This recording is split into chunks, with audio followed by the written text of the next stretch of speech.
Glenn, you're such a big name. You're one of the living masters today, and I think there's no university, there's no serious educational institution focusing on the arts that doesn't teach your method or doesn't mention you in its courses. And you've influenced so much of the animation industry, of the traditional arts, the anime industry, the manga industry. You work with Disney, and the most difficult part of this interview is the things that I will have to leave out, because this is only going to show a fraction, a small fraction of who you actually are and what your career looks like. Yeah, animation was something that I got into. I didn't get into animation until I was 40 years old, and I wasn't even particularly interested in it. That's a And fascinating part. I read about it it. was it was the primary thing of getting involved in animation was, well, it sort of they paid you every week. That Something. was the primary. It allowed me to continue doing what I wanted to do. My whole approach to is taking and developing this skill as a draftsman. And I draw. Drawing is a universal tool. It's a way of Absolutely. it's visual thinking, It's true. and so that applies to everything. It's you're talking about the classical thing. Well, literally, that's what I teach. Exactly. And And I really want to go there. And I hope I didn't interrupt you. I just oh, wanted go to ahead. somehow direct the conversation because as many people, as most people, I really like to go to the beginnings. This fascination with the past and how things started and the chain of causalities that brings us to where we are today. It's the fascinating part of the journey. And I wanted to ask you, how was Glenn not long ago, 18 years old, maybe graduating from school, college? How did the world look like back then, and how did you envision your future? Did you study art before? I've really never done anything else. Okay, I mentioned earlier that my father was an engineer, but he also painted and he drew. And my grandfather was a had been trained as a stone carver in Finland, and so that I had influenced you somehow? yeah. So that was the type of thing that when I was I remember people always ask me, "Well, when did you start drawing?" Okay. Well, I remember very distinctly the moment, and I can pretty well the time because it had to have been after we came back from Finland and before the Second World War started. So it was like uh, probably mid 1941.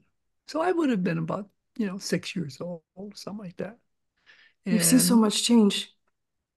I'm, well, You, it was the idea that I saw my father. I remember my father was standing at an easel working on a painting of my mother, actually.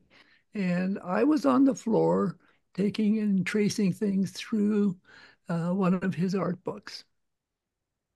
that's such a lovely memory to have.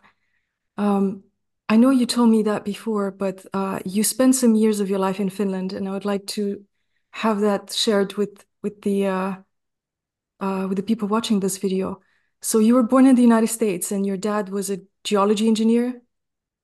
Yeah, yes, and right after that was during, well, I was born in 1936, and that was during a depression era. And so he applied for jobs all over the world. And having been born in Finland, spoke the language, he applied to Finland, and because he had the latest technology in doing geology, the Michigan Tech at that time, it was Houghton College of Mining and Technology, was the foremost technical school in mining. And so he got a contract from the Finnish government to take and do a mineral survey of Finland. So we moved there literally right after I was born. And we lived way up in the north, up in Petsamo. Well, that was sort of at the end. But first we were in Helsinki, and I didn't learn English until I started school when I came back. Yeah. And in fact, when my academic career rather checkered in that I didn't speak English. So I flunked kindergarten and stuff like that. In those days, you would get kept back until you learned the language or whatever. And so but anyway, so uh, kept on. I have always been very proud of being a Finn. And That's wonderful. we've been back visiting relatives, and seeing the homes that my grandfather had built. And so I'm a Finn. That's wonderful. That's wonderful Yeah. that you kept the identity and the roots are there. Um, is there something from the Finnish culture, the Finnish, let's say, a fine art illustration world of the time that influenced you, or from the Russian part, which had a probably a great influence as well? No, no, You had literally no. nothing, nothing. My primary influences, well, like I say, I've really never done anything else. So when I was even in high school, I was taking Saturday classes at the different art schools in Los Angeles, and I just continued on. While I graduated from high school, I had a full scholarship to Art Center College of Design at the time. And although I didn't complete the first semester because I wasn't ready, I was 18 years old. I had That's very young. so many of the people that were in the classes were had just come out of the Korean War, and they were really serious, married with children, and I wasn't ready for that because school at that time was very, very tough school. And so I went in the Navy for 2 years. So I came back, and then I was ready to start seriously studying.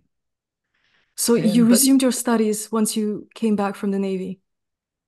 yeah, well, but part of it is that even when I was in high school, I always had a sketchbook. I was always drawing.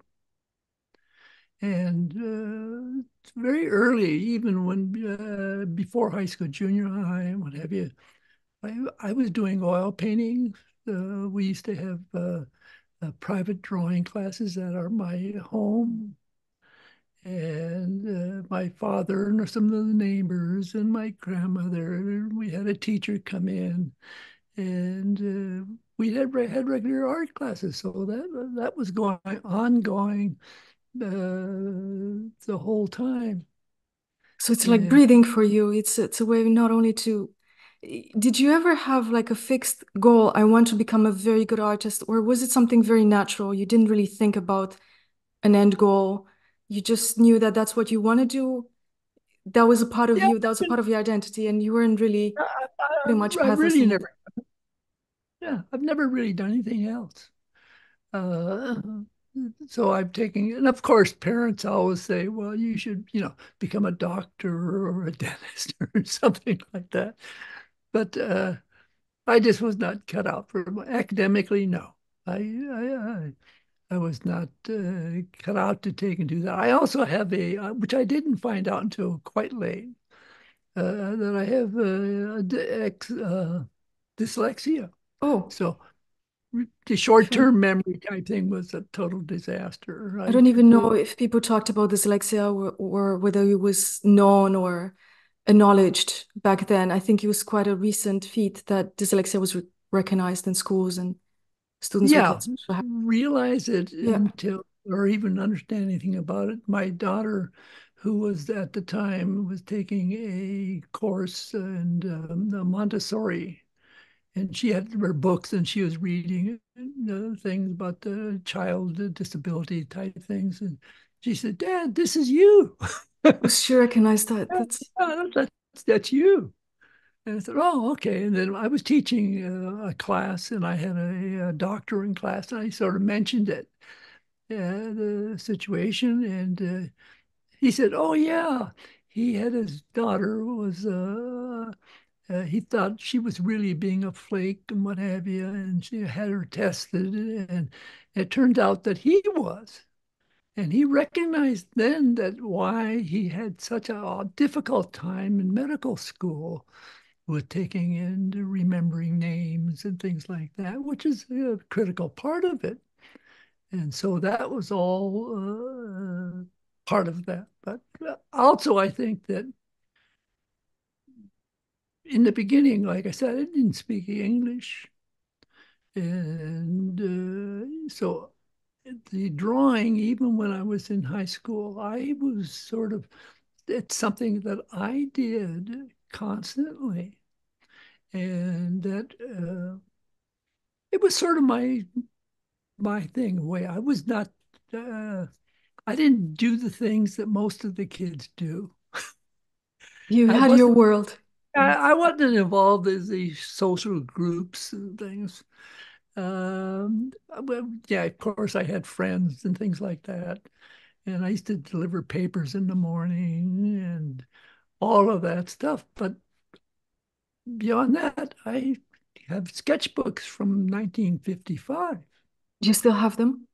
Oh, yes. Yeah. What is the oldest sketchbook that you have in your collection right now? Oh, I have hundreds of sketchbooks. I mean, literally Do you know what the 100. oldest one is? That's probably the oldest one, 1955. And that was, I was in the senior in high school at that So it'd time. be 19 years old, I guess. Yeah. Or, Yeah. yeah, 18, I turned 19 the summer after I graduated. that's So fascinating.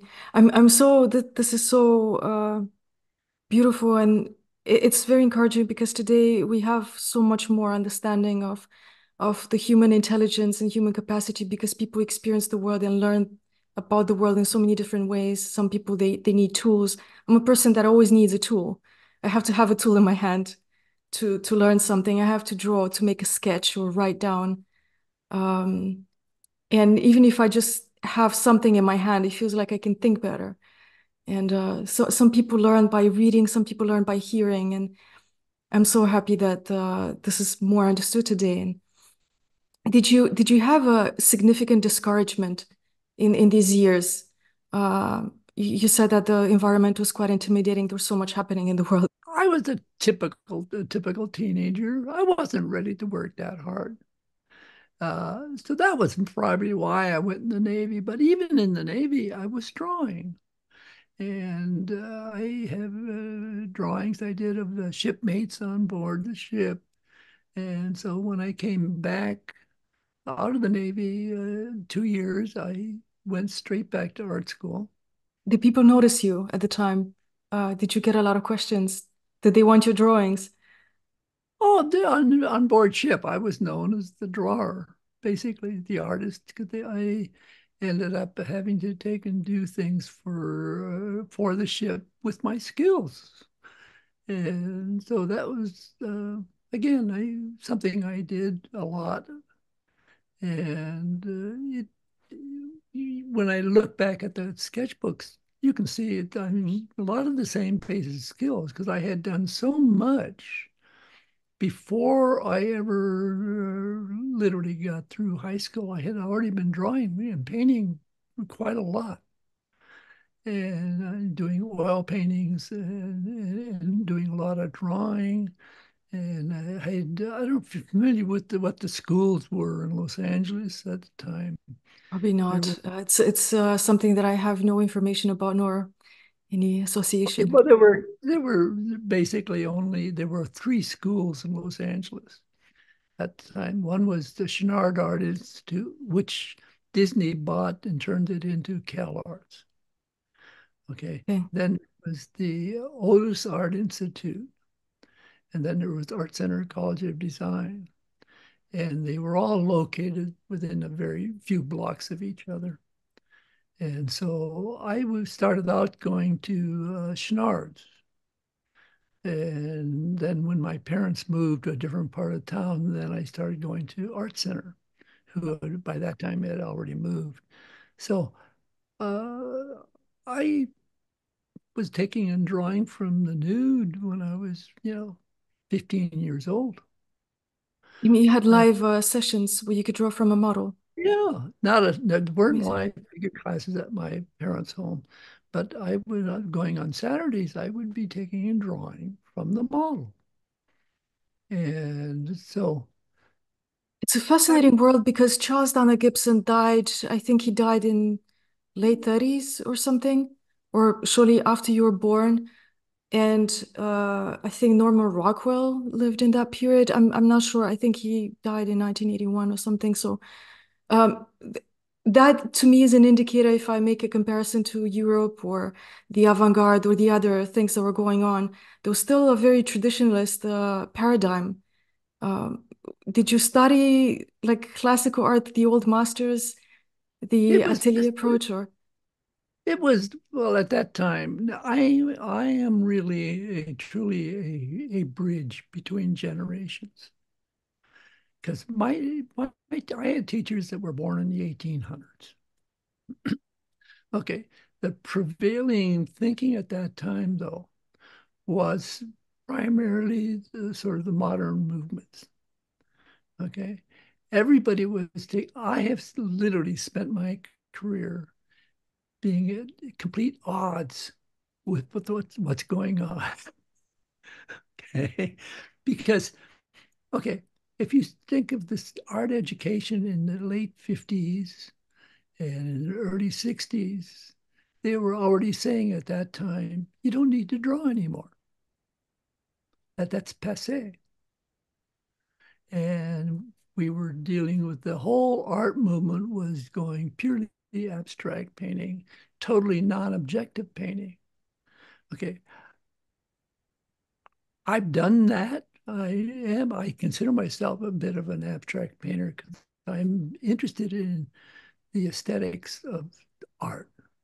What makes the thing beautiful? What makes the eye move?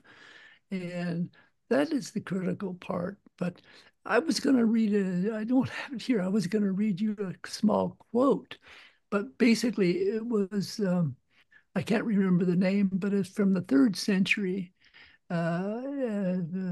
Roman was taking and saying, if you want to be a painter, you have to be able to catch very quickly the turn of an eye, the stand, even if somebody's quiet, to show the state of their mind. Well, if you think of Alberti, that's what Alberti was taking and saying the same thing. And that was what Da Vinci took and followed.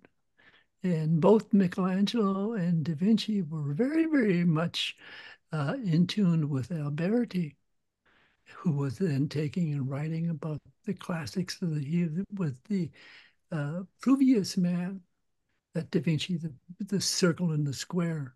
Okay, that's the name comes the from the Vitruvium? man Yeah. by Vitruvius.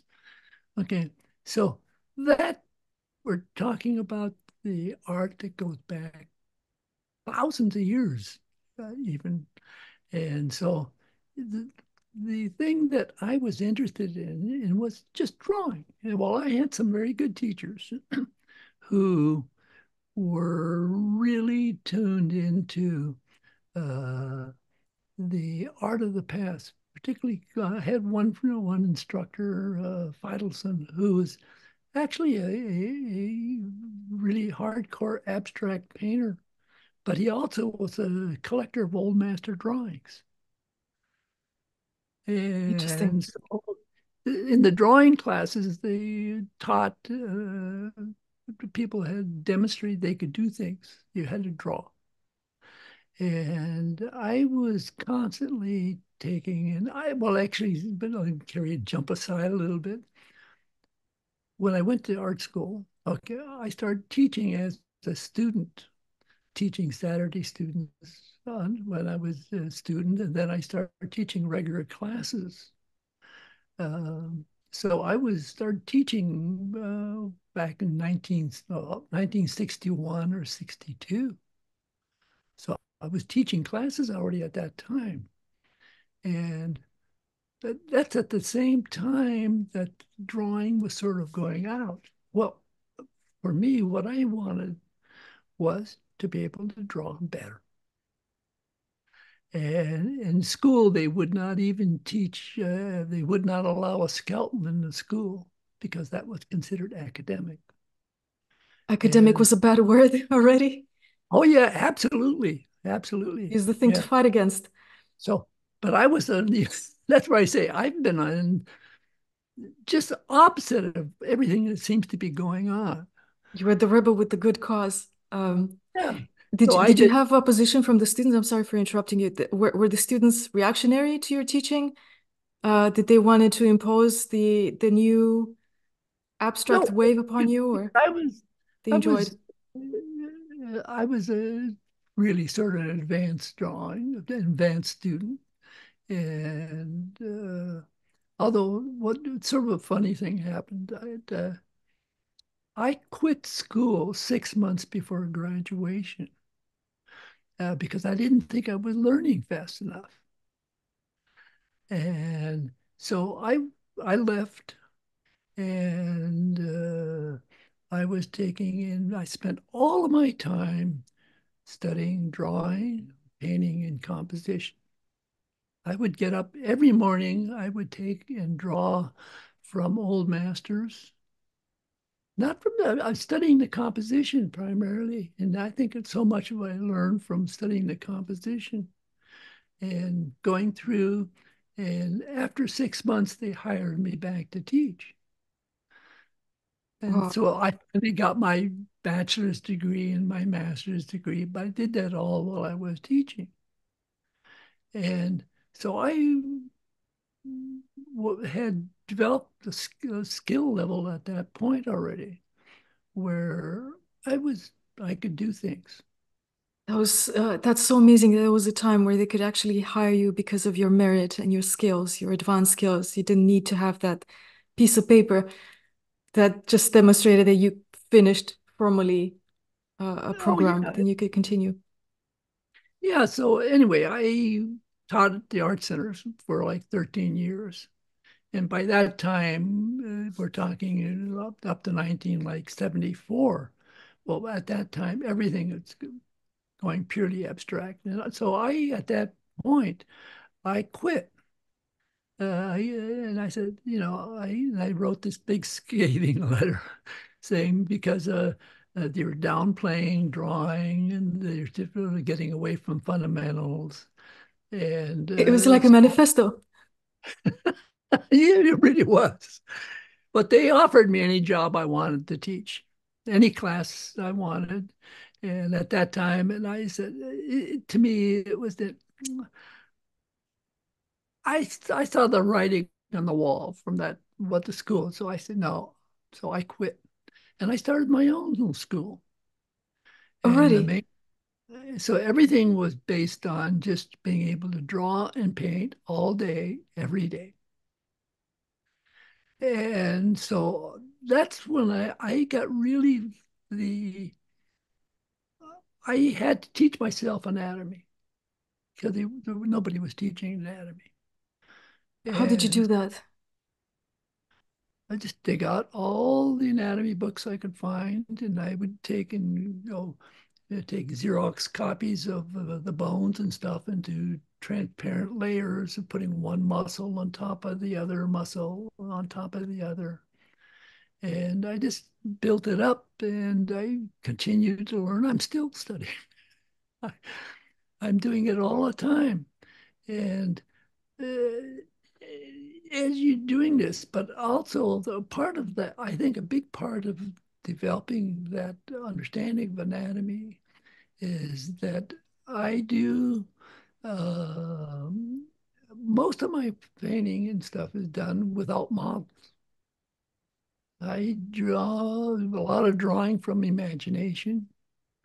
And that skill, being able to draw from imagination and being able to manipulate and compose pictures totally. Like I said, I spent so much time when starting out is studying composition That's and very important, analyzing. and a lot of people neglect that because you just focus on one element without thinking about the whole picture, but you have to think about elements in relation to each other. That's what creates a painting or a drawing, and many And students neglect that.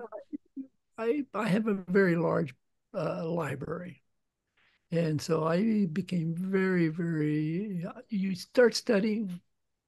And I've taken in, okay, of course, I've studied Da Vinci, I've studied Michelangelo, but also, Pontormo, Barocci, uh, everybody.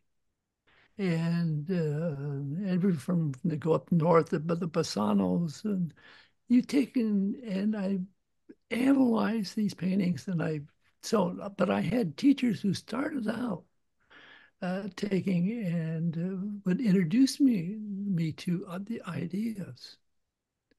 And when I left school, even though I was teaching, a small group of us decided we wanted to really seriously study. And we had a discussion group where we said, okay, let's go back to the beginning. And they talk about, okay, during the Renaissance, who who was the guy that was thought of as the start really of composition? And it goes to Giotto. So we all got the same book on Giotto.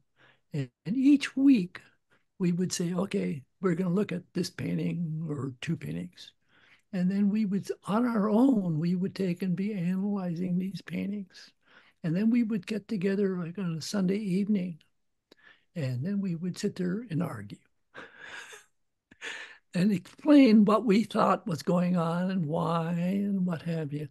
And we did this probably for a good part of a year. And at the end of that, then we took and did a still life painting based on the concept. We wrote down a set of concepts. We went to our teachers and what do you think? And they would say, well, that's pretty good. Maybe you're off here or there. But so we did that. And then we did a still life painting, but the painting wasn't done until everybody in the group agreed that the painting was done. And What that a That's a wonderful rule. yeah, so we went through that. And in the process, then of course you start to go beyond that. You look at Chiaro della Francesca, you look at the Poussins, and you develop the concepts. So one of the things I do when I'm teaching is I use the references. Today it's great because I do a lot of drawing on the iPad, and I can take and bring up references and I can go over them and explaining. Okay, this is what's going on. I can compare. I just did Tuesday. I did an hour and a half lecture where I was talking about the relationship of Pontormo to Da Vinci. Not Da Vinci, but Michelangelo. Now, they were contemporaries. They were actually friends, but talking about the what, Mm. how did these, what was similar, how did they work, what was the process that they went through to take and create something, and showing examples of the thinking process. And it's because if you study it long enough, you understand how they do things. And some of the simple mechanics, like some of the big, I have all these cliches I use, like no rules, just tools, which is sort of a standard. Everybody's picked up on that. But it's true. And you can go back, I don't care how far back you go. I have, there's a series of frescoes in the tomb of Philip of Macedon, Philip the Alexander. Second. Yeah, Alexander the Great's father. And there's frescoes, and I've been there, I've seen them, and they could have been done yesterday. That's true. And yeah, Apelles was the great Greek one, and he said, never a day without a line. And so you draw. Michelangelo's comment to somebody would say, okay, just draw and don't waste time. That's And true. the drawing, and when you think about it as an artist, okay, paintings are great, but that's a byproduct in a sense. The thing that you really see the artist is in his drawings. That's where you can see the whole. That's the personality. I've always said that people don't know me until they've seen my drawing. It's true because you see somebody's mind, and I really like the approach of comparing painters because this is how you grasp their way of thinking reality, how they think the world, how they process what they see in front of them, and you understand their logic because there is a logic of drawing behind this, not an automatic thing. I just have to do this line like this and this line like that. It's a logic of processing three-dimensional reality and putting it on a page. Yeah, It's a there's very, very clear cut, simple means of taking and describing form. And it's all artists in some respect use the same tools. And that's why, like I say, well, okay, I went into animation. Well, it was just the funny characters, but it was using the same skill set that I had that I was quite good at. And but also it turns out that personality wise, I had a sort of sense of humor and storytelling. Because one of the things I try to get across is that anytime you do a figurative work, it's narrative, it's storytelling. No matter if it's just a simple figure, there's a story to that. And so it's all narrative drawing or narrative painting. Well, that's what animation is. It's just storytelling. amazing. And some of You it's good, some of it's bad. It's true. I'm not going to ask you what you think about most of the animation today, especially the one that you see on TV, not the one that is shown in the in the cinemas. I wanted to ask you because I'm also, of course, I'm very curious about the animation, your experience with the animation world in the animation world. But I know that you are known and people write about you and they talk about you as having a constructive approach.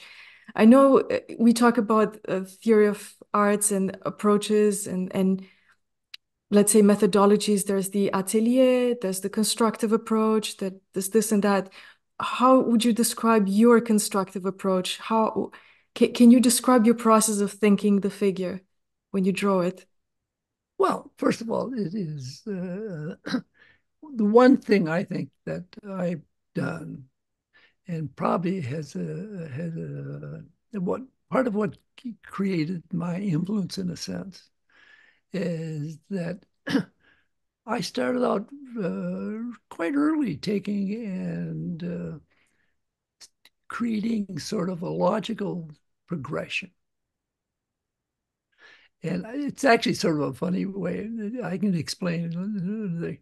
When I got hired to start teaching after I had quit the school, and I walked into the director's office and I said, "Okay, what do you have in mind?"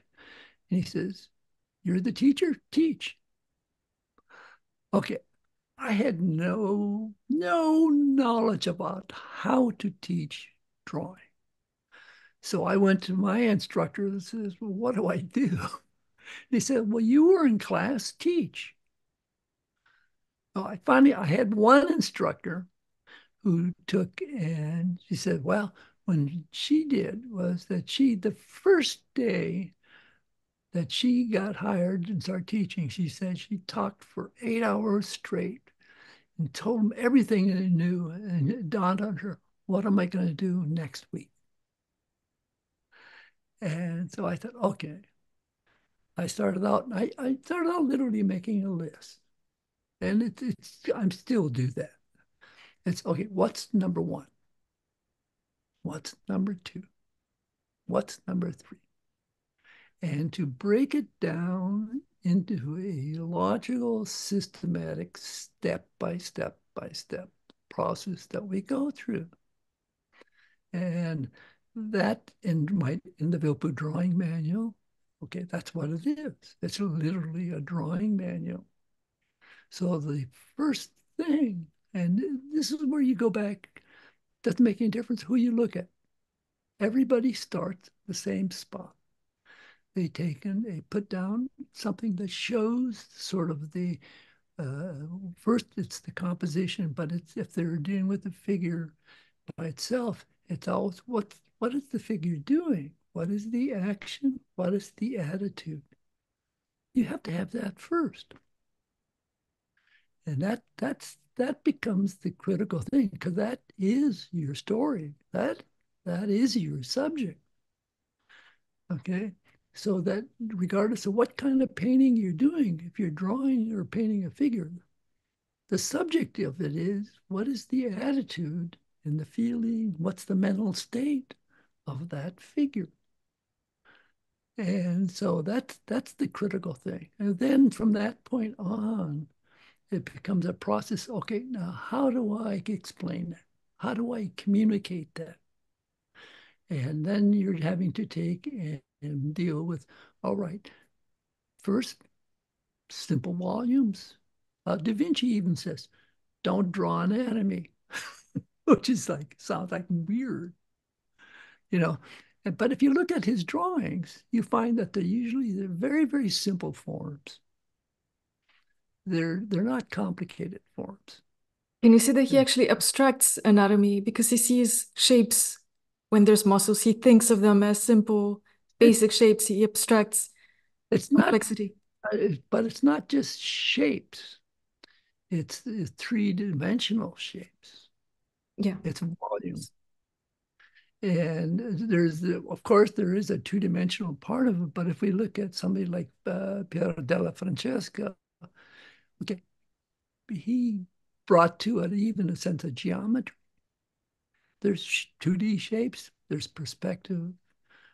We look at Albert Dürer and the whole sense of using planes, because in perspective, you have to have points. You know, it's logical. It's a very, very, very rational thing that you have It's to quite take in. scientific. Yeah, and to get better at it, to be able to do it better, you have to know your anatomy. And that's what Alberti talked about, and that's where Da Vinci was really influenced and tried to follow, was that you start from the inside out. You learn the bones, the muscles, the sina, and that will allow you to take and show the state of mind of your subject. And that's the whole thing in a nutshell. You have to you have to have the skill. It is a craft. You have to be able to make marks and with control. You have to control the values. That's all basic stuff. But the knowledge then, you can only go so far with the limited knowledge. And so you spend your whole life studying. But that's what's fun. Studying is that's actually fun. It's not hard. It's not a drudge. It's what you do. And you taking and analyzing compositions and how to, gee, we were in Florence this last year with Joshua, and then I did my own group after for a week. And I've been in Florence many times, and we were in what was the oh, I'm trying to think what's the one right next to the train station.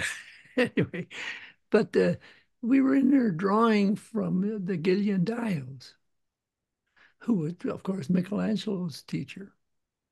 And you start drawing them, and I say, you want you sitting there in front of the thing, and you're drawing from it and explaining, and that's part of the way I teach. When I'm traveling, we go into a museum. I use my iPad. I'll take a photograph of a painting, and then I'll sit down and I'll draw over it, explaining what the composition and how it's done and what's going on.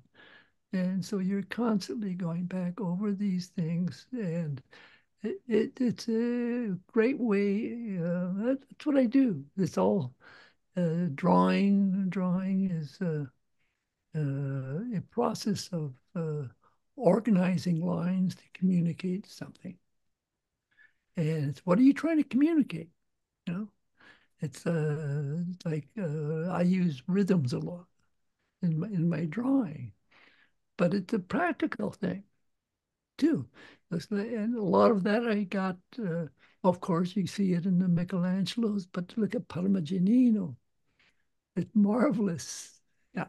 A lot of times there's artists that I find there was a great show in Rome a few years ago, and it was Parmigianino, and I forgot who the other two were. They were all people that I liked their drawings. When I saw the show, I couldn't stand it. I didn't Why? like the things. I didn't. They were too. Oh, okay. They're too saccharine. They were maudlin. I didn't like the paintings. We had a hard time staying there watching, and looking at the show, and I had gone to the show with great expectations, and I didn't like it. But I liked the drawings, and the drawings were they were clearer. I could see the way the person was thinking. I could see what he was doing. In the paintings, it seemed like it sort of got, I hate to say the word, sort of bastardized. I get the picture. No, it happens not very often, but I have a lot of artists. I can't give examples right now because I don't have in my active memory, but I love the drawing so much. And when I see the painting, it feels like it's a different person. They created a completely different atmosphere than what I anticipated. It's either too heavy, too laden with something else that I didn't expect somehow. But the drawing were clear and solar and beautiful. And um, I have that feeling. I experienced that. Well, it's also I like okay behind me. This is a 10-foot painting. Is that a Okay, painting that's your painting? yeah, yeah. But that was done years ago. But it's actually a portrait of everybody who was in that court. It was across the street from where I lived at the time. Oh, that's such a beautiful. I hope it's visible on the camera after this is recorded. Now it's a yeah painting. Yeah, it's 10 feet. Okay. Oh, I that's did I did a lot I did a lot of paintings, rather large paintings. In reality, not very practical. it is. It is Yeah, difficult, yeah, and consuming. also the situation is when you start painting a lot like that, and I don't exhibit. I don't put on shows. I'm not involved with a gallery. Uh, Never. Oh, I had for 20 years before starting it, I had a one-man show every year. sold a lot, but you start dealing with, okay, you have a limited space. You're taking and doing large paintings, and why? I found that it was a pain in the neck to actually to take and put on a show. It's expensive. Even if you sell it, I was usually, like I said, I was usually at the opposite end of everything that everybody else was doing. Yeah, that's I'm not, fascinating that I you was were a there, a figure, beam of light. I was a figurative painter who was taking and dealing in a world that was total abstraction. I also Okay. wanted to ask you, I'm sorry, I hope I didn't interrupt your train of thought right now. Um, What's that? I hope I didn't interrupt you right now. No, no, no, no, no, no, no. I wanted to ask you because I've been talking about this, and people have asked me a lot what I think about abstract art. And I think that abstract art is not a modern concept. It's always been there, but it was something that was the result of a very deep understanding of the world around you, of the figure or the subject you want to represent. Because I see abstract art on ancient Neolithic pottery, for instance, or in the beautiful decorative frescoes. These are abstracted um, representations of the natural world most of the times, but the artists who created them had a very good understanding of the figure in front of them, and they were able to extract the substance of that figure and put it there, which was a highly intellectual process to me. But in the modern, postmodern trend, abstraction is simply randomness. You just put something random. You don't process something. You don't intellectualize it. You don't. I don't think you even put much emotion. No, it's a sort of manifestation of some sorts. What do you think yeah, about it? that's why, like I said, what I spent most of my time, and I attribute everything that I do really to studying composition. Okay, if you really are studying composition, you're studying the abstract. What are the elements that create the aesthetics of how things relate to each other? And how do you, it's the timing of a movement, it's the timing, it's that subtle little bit of, what makes the difference between a piano player and a pianist? It's that feeling. Okay, and that is achieved through the relationship of forms. And so that as I'm, even as I'm doing my drawing, I mentioned that, okay, you've seen my drawings, you know that I'm noted for being creating movement in my drawings.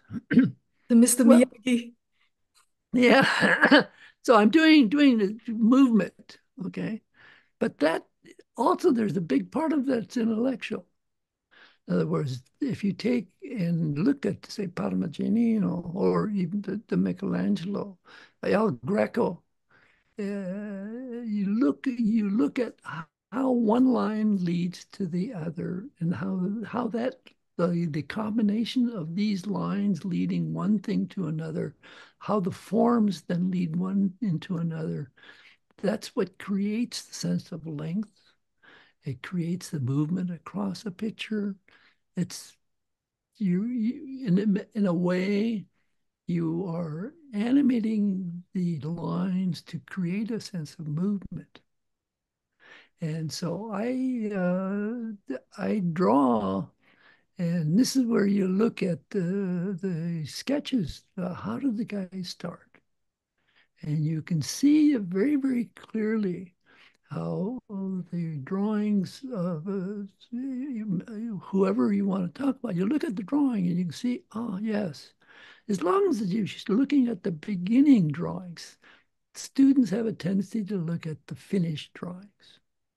It's not the finished drawing. That's already becoming a product. If you look at how did he start the drawing? Where, how does that composition happen? How does he make the lines take and work in making that composition? And that's really where you start to see. And so a purely abstract painting, they're talking about, I don't think of it as it's really, yes, they create an experience of textures and tones and things like that. Uh, but when you, it's not, as you said, it's not really the same thing. It's true. And You so when have to you're, see a structured thinking. There's order yeah, in a beautiful drawing or painting. There's order in the artist's mind. That's a priori. It has to be there before you that, start the that, process. and that's the hard, that's where I have a lot of time with when I'm teaching. The first thing I say in class, we don't copy the model. You analyze it. And in the analysis, then you're analyzing, well, how does one part relate to another? How does the eye, what's causing the tension? What's going on? And it's not copying an outside contour. You know, that to me is, well, I find it, not, I have so many of my friends who are sort of academy artists, and yet I find that a lot of the students get into a point of the way they approach it, it's absolutely boring. Stiff. It's very stiff. Yeah, it's And boring. it's to me, their thinking isn't, they're not thinking. They're copying. And if you're copying, that's not creating. Yeah, it's And it is, and I wanted to make a small parenthesis. I mean, I'm really nowhere as an artist, I feel right now, but I learned about you unfortunately quite late because I started really late to take art seriously. I shared some things with Eleanor, and I think I started seriously in 2019. And I was really obsessed with the Russian academic method because that's what I grew up with Russian albums. I knew all the Russian artists from the 19th century, early 20th century. And the paintings, they influenced also my way of seeing the world in a way because I see a landscape and I think, oh, it's like a Levitan painting, or that's like Ilya Repin's painting of those people. Um, and I really focused on that. And then I met Joshua and he said, like, you should really go and learn from Glenn VILPPU. And when I saw your method, he was like, I've never seen it before. I've never seen anything like it before. And I saw two videos and I remember you were explaining um it was kind of a constructive thinking for me because you're saying, you look at the nose and you see at the angle and you compare this angle with that angle and you build up on those angles and you take references as you draw from your previous line. I don't know if I probably didn't really communicate your way of thinking enough, but that's how it translated into my mind. And also the way you moved your hand, it changed so much. And I feel so bad that I never really had the time to practice as much as I wanted to. But it was like I entered a new world. I've never knew it that existed before. So I still have that excitement right now, the same way. When you jumped into animation, um, was it a big jump in terms of your approach to art? Or learning from the old masters really prepared you for the animation world and how you work there, how you animate a subject. it didn't. There was no there was no skipping. Like, in other words, the first day I walked in the studio and I started working, I started doing drawings and things for production. And so, like I said, that most of my work for myself is before I got involved in animation was doing paintings from imagination. You just taking and focusing primarily on the composition, but doing figurative works from imagination. So I was just drawing and composing. Well, that's when I walked in the studio. That's what they were asking me to do: draw from imagination. Except that the characters are sort of these funny-looking characters, but that was simple. The simple format, no complicated anatomy or anything like that. Just simple round forms. You take and you construct these things. Well, I had already been teaching animal drawing for a number of years. And it's interesting, I taught animal drawing to start with, not to teach animal drawing, but how do you draw something if you don't know anything about it? And the idea there was that, okay, you have to have a point of reference. Okay, so like, okay, we are an animal. We are our point of reference. Okay, and it's like, and when you're drawing from that, then you say, okay, drawing the head. Well, we all have two eyes, a nose, ears, and a mouth. You know, so what's the difference when you look at a chimpanzee? Well, why is it different? But it's got all the same pieces. And so you're looking at the differences. And so you're constantly analyzing, saying, okay, but the brow is a little chopped off. They don't have the brain up there. They eat funny food, so they got a big jaw. But the ears are in the same place, eyes, nose. They got a funny nose. Same as an elephant. It's got noses right between its eyes. Mouth is in the same place. It's different. And so it's a process of analysis. You're always analyzing whatever it is you're looking at. See, I'm sitting here looking at you. I can see, well, you got one shoulder's higher than the other. You're dropped down. You're leaning in. You're It's not good relaxed. posture. But that it's instinctive. Yes. And so it's that process. So I taught animal drawing for many years. Well, okay, we moved into the country. I knew nothing about horses. Well, Eleanor really into horses. We had horses at one time. We had like a half a dozen or so on our property. We've had goats. We've got chickens. We have all these things. I had to, I was teaching how to draw these animals. Well, it's like human figure. What's the difference in our rib cage? Okay. The difference between a dog and a cat. What are the pelvis? Analyze. So when I do I teach animal drawing. First thing to do is go to the Natural History Museum and draw from the skeletons. It's exactly the same process. It's the same. You draw simple volumes. You take and you figure first you have to have an action. It's no different. And so when I was teaching, or when I was working at Disney, I started teaching there right away at the same time. Since I had already been teaching animal drawing for quite a while, well, I would take and bring in animals into the studio depending on the film, and I would be taking and lecturing and doing that. And so it was a Sounds combination like the of, ideal job. huh? Sounds like the ideal job. Yeah. So I took and I was working on production. I had done a lot of landscape painting over the years. I still do.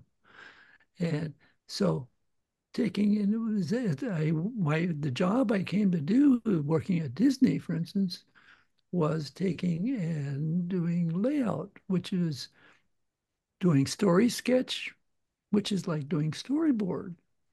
Doing story sketch and doing layouts, drawing for backgrounds and stuff like that. So it was all very natural. It's what I had always done. So It's it was no big, there was no learning process in a way. I didn't have to learn how to do something. I just needed to learn the technical aspects of the business. true. And It's a natural transition. It doesn't, for you, yeah, it was very, very natural. because I was working there. They had a lot of my students that had already been working there. So I already had a reputation. It was very unusual for somebody to step into the studio at 40 years old. Because And people were joining in very young or Yeah, they were usually much, usually you're talking about 18, 19, 20-year Oh, olds starting in that's the very, business. very young. It's Yeah, no, some kids. people they show some kind of talent, what have you. But very unusual for an artist to jump in who already has a very uh, clear set of what they think things should be. Did you And think they, much about it? Did it bother you when you joined, or it wasn't something that you uh focus much on? That you were the no, only one there that you were. no, it wasn't a direction. In fact, uh, the people that I was worked with when I was teaching my fellow instructors to everybody, the school, they looked down on animation. Is that's like that's you don't do that. Interesting. And so when I started working in Hmm. animation, uh, they sort of I was sort of excommunicated out of that certain group because I was working in animation. So you Uh, joined by your own volition. It's not something that you were looking for or you were offered. You wanted to get that job because you came upon it, or well, it was the fact that okay, I had my own school at that time, and I was doing everything. I was hiring the models, teaching 5 nights, 5 days, and few nights and weekends. And I had gone through a divorce and I had two small children. I basically got burned out. yeah, it And sounds after like it. years, I said, okay, I need somebody to take and give me a check. Well, I didn't even go to it that directly. I was studying karate and the Karate. instructor, yes, Eleanor and I, we would go in, we would be in the dojo at 6:30 in the morning every day. Okay. And so in that process, though, but one of the instructor was also had been a student of mine, and he wanted to work at Disney. That was his life's goal to work at Disney. And I was at that point, I was saying, okay, I've got to take it and get some kind of more solid base because so he kept saying, well, go call Disney, call Disney. And so finally, after he kept going after that, so I did. And I called him and they said, okay, come on in. I had a reputation already there because of my students who were working there. And so they hired me. I knew absolutely nothing about business. I didn't, and I literally, when they hired me, I left, went into a bookstore and I had to buy a book on Disney because I didn't know what they were talking about. So you didn't know much about Disney, what they did and No, how I big didn't they know were and anything how about known. that. No, I had no idea at all. That's lovely to be so And detached from so, it and but it was just the idea is, and that's what we do. We make pictures. We take and we use our mind. We take and use our skill and the ability to take and manipulate forms and create forms from imagination and to draw. And that was the whole thing. I said, well, this is fun. They paid you well. And over the years, I left Disney and because I wanted to get back more to my teaching and my painting. And but at that point, I had already acquired too many things that I had to pay for. yeah, So I sometimes you went have back to make a working. compromise. I worked, went back into the industry, and I started doing storyboards, which was a lot of fun. I actually enjoyed that because it's really inventive. It's filmmaking. You're the director, you're the producer, you're everything as you're taking and working this thing out. I was very successful at that. And again, I had opportunities and I was taking and teaching at the Animation Guild. That's where Joshua came in and that was really nice. And that was By that point, I was already was teaching and making a living back and teaching again and doing my own thing, painting and drawing and studying. I'm still, that's what I do.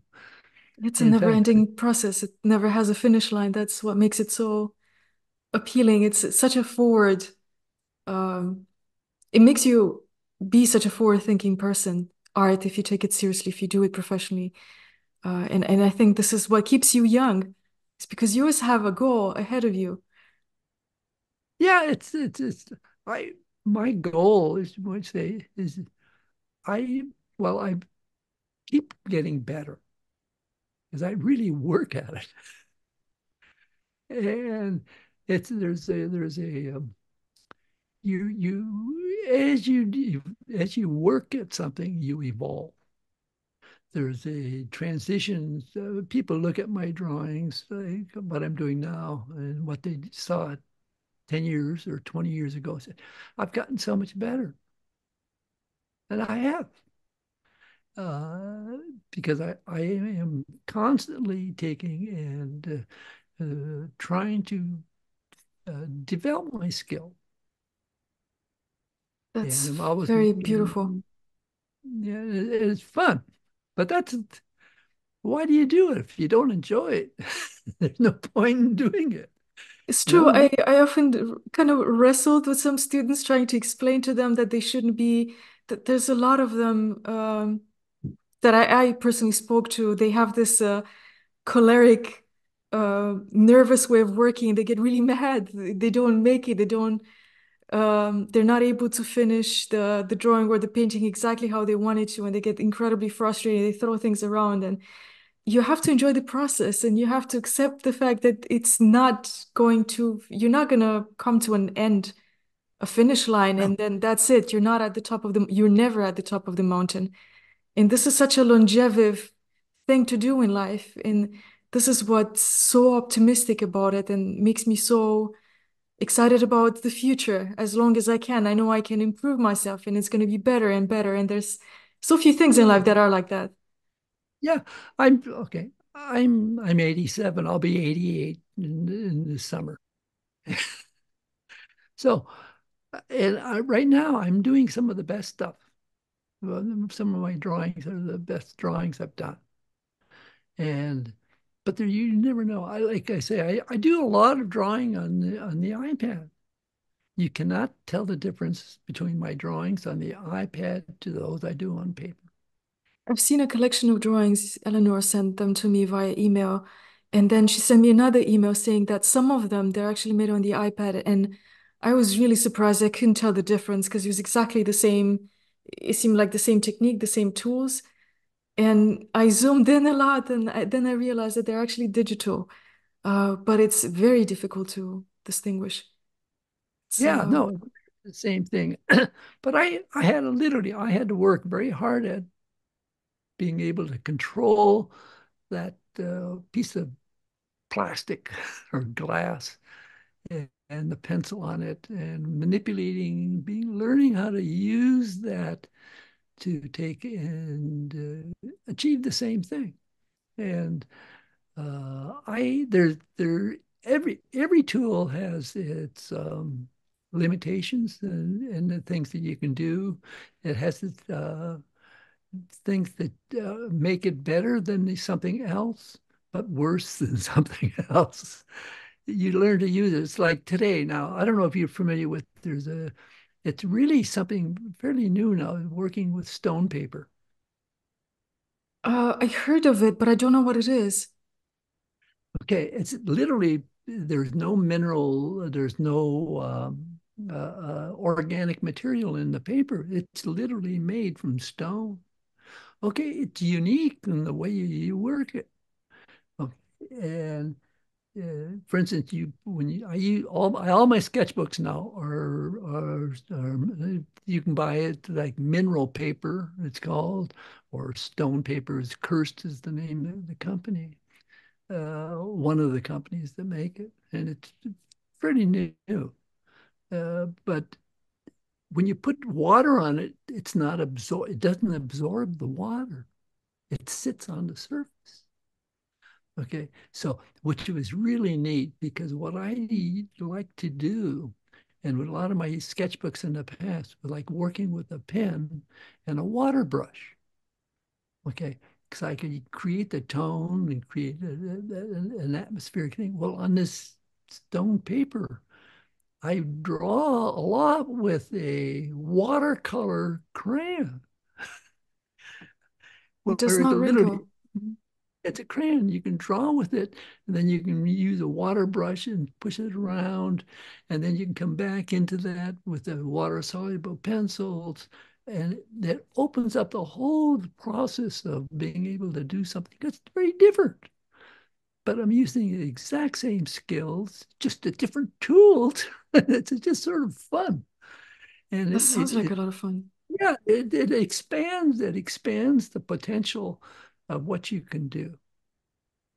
It's true for And some people. I think a new instrument is a new inspiration. It makes you want to start a new project, something that you never thought about before. It's just because you have a new tool. It changes a little bit of your mindset and the way you approach things, I oh think. yeah, so I've taken it's like the okay, today a lot of people use like you're familiar with the water brush.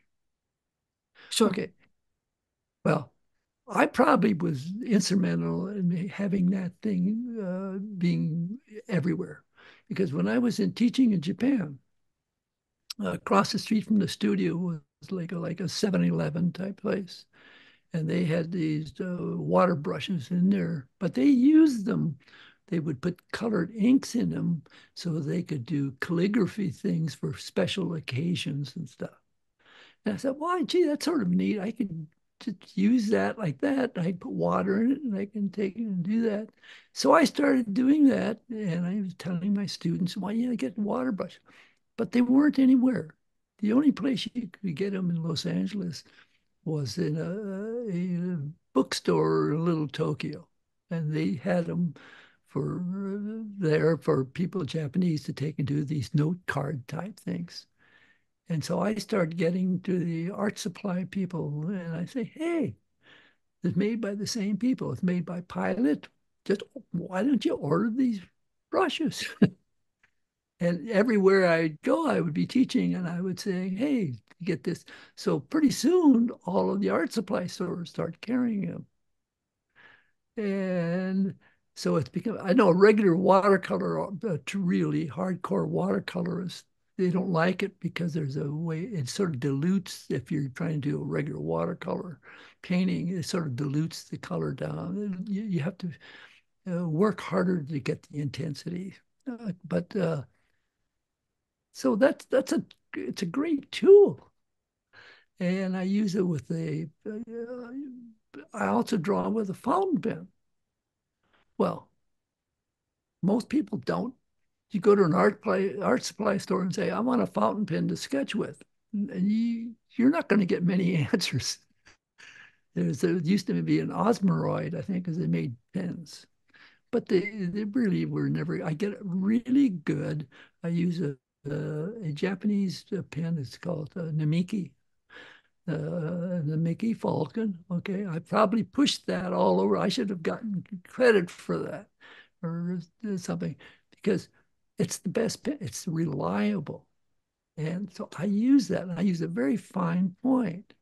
Well, there's a difference in the point. If you have a fine point, it puts down less ink, so you don't get these big blobs, and then I can use the water brush with it. It's just fun. I can do things with these tools that I'm just applying the same techniques, the same things. If you go back and look at Guercino, I'm doing exactly the same thing with just different tools. They're modern tools. They're accessible. I can carry them in my pocket, uh, and it's fun. It's like the stone paper. It works great with the regular graphite, or it expands the potentials. It's fascinating. And So you're the reason why brush pens and fountain pens, especially the Namiki Falcon, became so popular. I know I always wanted to have one. It's quite expensive in Europe. It's different than the United States. I know it has a little bit of flexibility. The nib is slightly flexible. in the Falcon.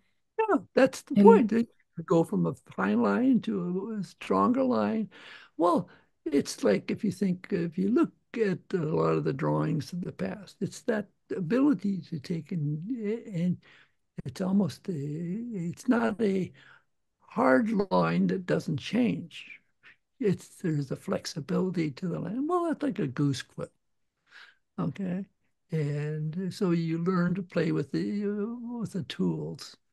Um, it's like one of the things that I was teaching in Latvia, and we were in it was a flower market, an open order market, and I was using my pen and I was talking, okay. And one of the students says, well, that's we can't afford that. That's an expensive pen. I said, well, you don't need this expensive pen.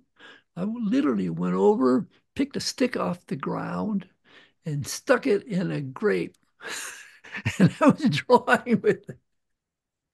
They're oh, I doing just saw exactly this. the same thing. See, it's not the tools are just tools. Of course, They all you can use so many other options. I mean, you can find a goose feather anywhere, and even fountain pens. You have so many options. I mean, I know the Japanese fountain pens are a lot finer. The European ones are usually smoother, but the nib leaves a thicker mark, and it's a little bit more difficult to find the Falcon, for instance, here. But as you said, you can use anything, a stick, yeah, anything that is sharp. yeah. And so what one of when talking about the pens, though, what if you okay, you're in Denmark, all right. Go to a antique store and look at the antique pens. It's a good idea. That is a The, great idea. the pens in the past, like from the 1800s or early 1900s, they had more flexible points so that they could create a more stylistic line when they were writing.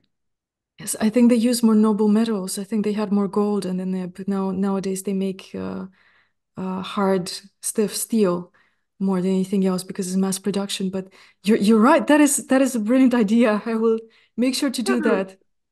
there are people that take pens, and there's the pen experts that take and will reshape something to make it flexible.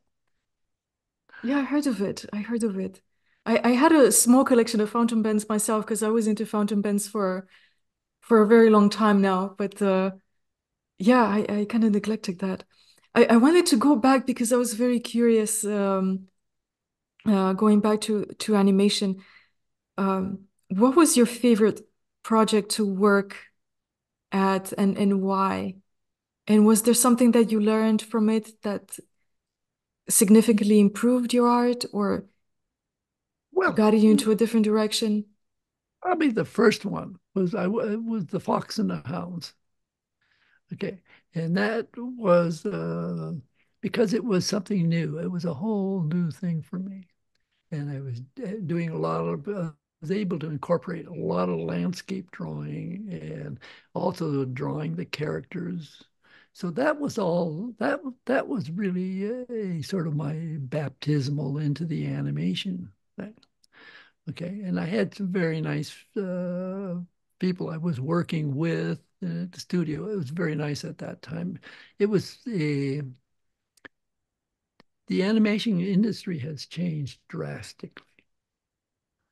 Okay, because the time constraints. In fact, now the computer has compartmentized in how you actually work. And so that has created a different kind of environment. So that was when we started that Fox and Time, we would work on the film. We worked on the film for several years.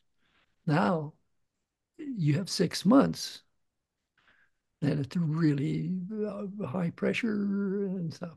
So that was probably the first one. The other part was when I started doing storyboards. That was fun. I did a lot of Tiny Toons, things like that. It was when you're doing a storyboard, you have control. All that you start with is a script. It's a bunch of words, and you have to visualize everything. Everything. You create the backgrounds, you create the movements, the staging, your filmmaking. And that's fun. And I would go to it in such a way that I went to a little extra effort in taking and organizing these camera movements and everything so that when things are being sent overseas to be animated, what came back was what I wanted, not what they wanted. And so Very that was, satisfying. yeah, so that was fun. I worked on a film in Finland actually. The film itself wasn't very successful. I don't think it ever got finished. But I worked on that and I was training Finnish artists. And so my Eleanor and the our three children at the time took and came to Finland. We were living there for a while. So, but that was okay. And also when I was teaching at Cal Arts, I was head of the character animation department for a few years, and that was actually a lot of fun too. Uh, it was. I'm a teacher, uh, so I was able to incorporate, and even when I was teaching at Disney or Cal Arts, I was always using traditional examples. I analyzed paintings. I used technical, the way I draw today was exactly what I would teaching in an animation studio. I didn't change what I taught because they were the fundamentals. And the And fundamentals never change because what don't change. the foundation will always be the same. And so much has happened in your lifetime. So much has happened in the world. I think it was one of the most eventful, earth-shattering, dramatic century in the history of mankind. I think the 20th century. If you think about the wars, the two big wars, the First World War, the second one, then the conflict between the East and West, and so many paradigm shifts, and so much experimentation, rejection of what was before us. But then now, do you think we're going slowly back to the old masters? How do you think the world today looks? Do you think it's an optimistic place to be for students, for younger people who aspire to become traditional artists, or It's the difficulty is that because of the environment, okay, uh, the young people today, everybody's first of all, they're on a computer. Okay, they also have they sort of lost that sense of it takes time. You have to you become frustrated very quickly.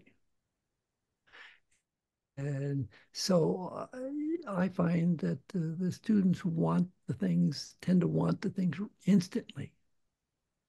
And it's not instantly. It's like one example I try to get across is that there was I don't know who figured this out, but it actually works out. It takes 10,000 hours to learn how to do anything, whether it's playing a violin or playing the piano or drawing, 10,000 hours. Okay, that's 8 hours a day, 5 to 6 days a week for 4 years. That's what it takes. and uh, that that gets you to the point where you can start to learn. Because that's only the technical stuff. Once you've got the skill, in other words, once you know how to play a violin, that's not necessarily making music. You know, you got it. Now the work begins. Now the training comes. I use an example of I had a friend of mine who was a concert pianist.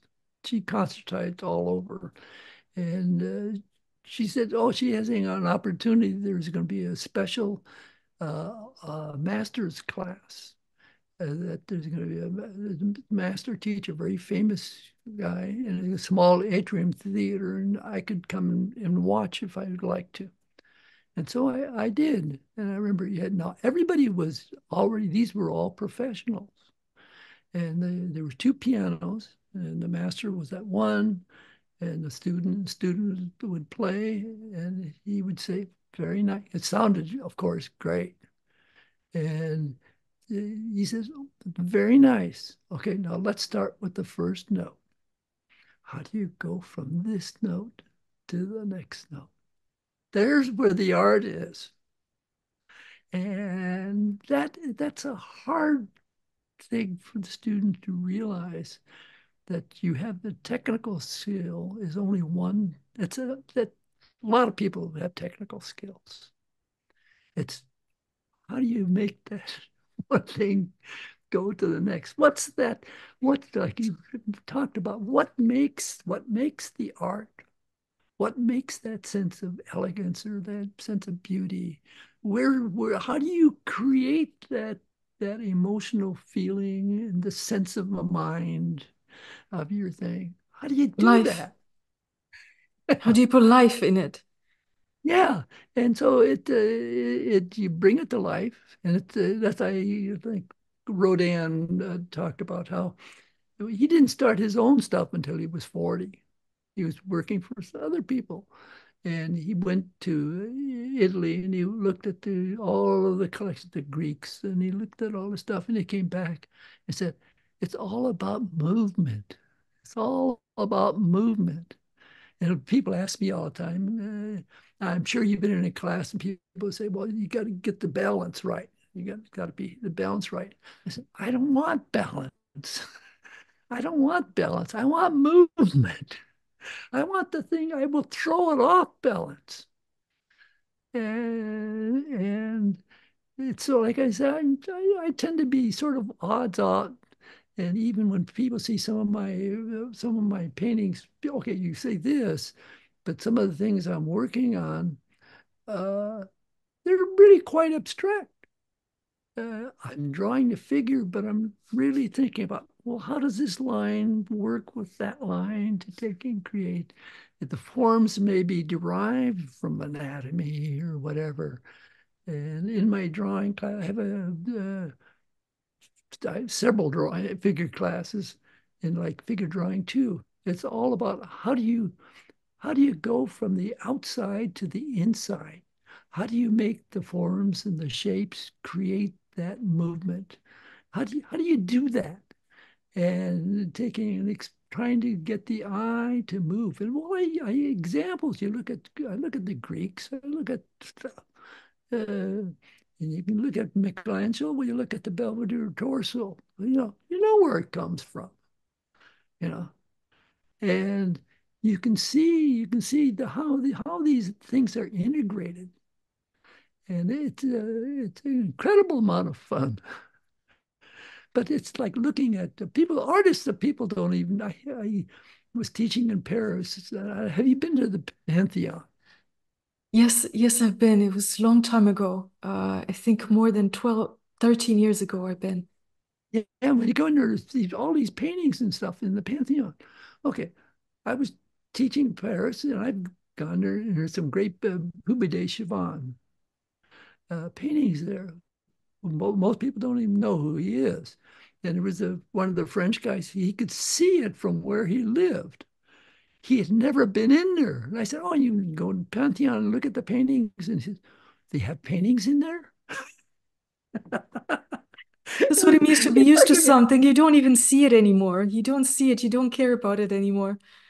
yeah, because Pupi de Chavannes was one of the most influential of artists.